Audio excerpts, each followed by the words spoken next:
Dr. Jack Philpott won't say how old he is. Apparently someone started taking bets on his age a few years ago, and the book hasn't yet closed. But he does admit to being in his 70s. For over 40 years he's been the doctor for the people of Wedderburn. It was a very different town when he came here in 1932. There was no secondary education for the children, there were dirt roads everywhere, and a country doctor was literally out on his own. Today they make dressing gowns and boomerangs here. In the 1930s, the chief industry, apart from agriculture, seemed to be the manufacture of eucalyptus oil. 14 plants like this once existed around the town. Now there's only one. Dr. Philpott has probably relied very little on the medicinal qualities of eucalyptus oil, but in the beginning, his work had of necessity similarly homespun qualities. When I came here, there were no specialists within arm's reach, and therefore, except in out-of-the-way problems, we had to carry on ourselves. At times it meant improvisation, but we saved lives, people still lived, and they still maintained their health. I think this is probably one of the problems now in trying to obtain doctors for the country, that they possibly haven't got the confidence to stand on their own 2 feet.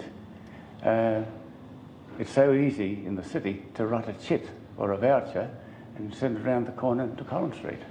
Here we can't do that, therefore we are bound to stand on our own feet, except in exceptional circumstances. The days are gone when the doctor travelled a 900 square mile territory to tend his patients. Today they're brought to him, to the Korong Bush Nursing Hospital. He's the hospital's only doctor, and here in years gone by he has been surgeon as well as physician. The surgery came to an end last year when he became ill and had to stop work for several months.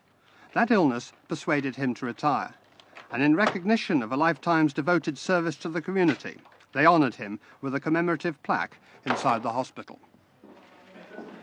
The honour was in some ways ironic, for Dr. Philpott never intended to devote his life to Wedderburn.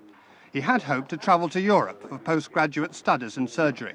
The war put an end to that, and later, under wartime regulations, he was obliged to remain where he was.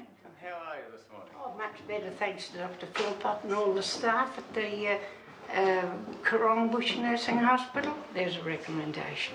Well, that's very, very good. Well, you must be feeling better under those conditions. Yes, well, I am too. And keep up the good work. Yes, and thanks, and the same to you. I'll try, thank a lot you. depending on you. His absence through illness last year showed how difficult it was to run the hospital without him. In fact, they now feel the hospital will have to close if a replacement cannot be found.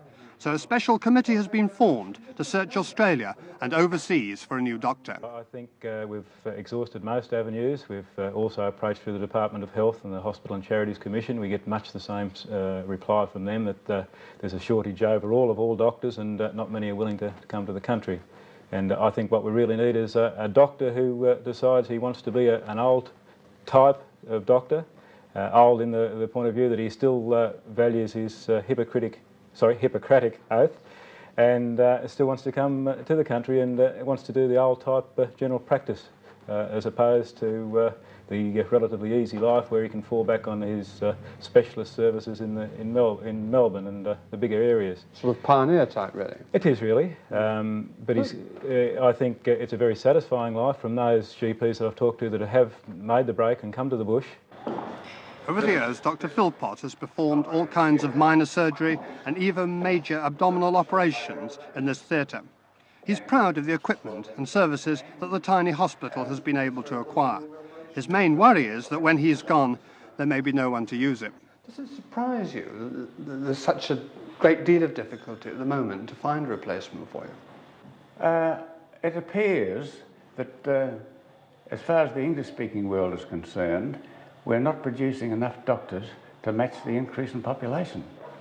When I came to Wedderburn, I travelled all over Victoria looking for a practice to purchase. They don't purchase practices anymore in the country. Country practices have lost their equity in valuation, and the result is that if a doctor's available, he can walk in, he can take his pick, but we haven't got them.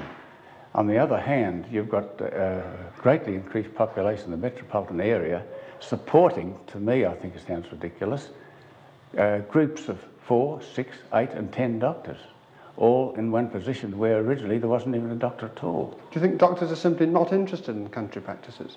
I think this is it to a large extent, plus the fact that young wives are not very keen to leave the metropolitan area, but most of them haven't had any experience of country practice. So if I ask you, do you like porridge and you've never tasted it, what is your answer?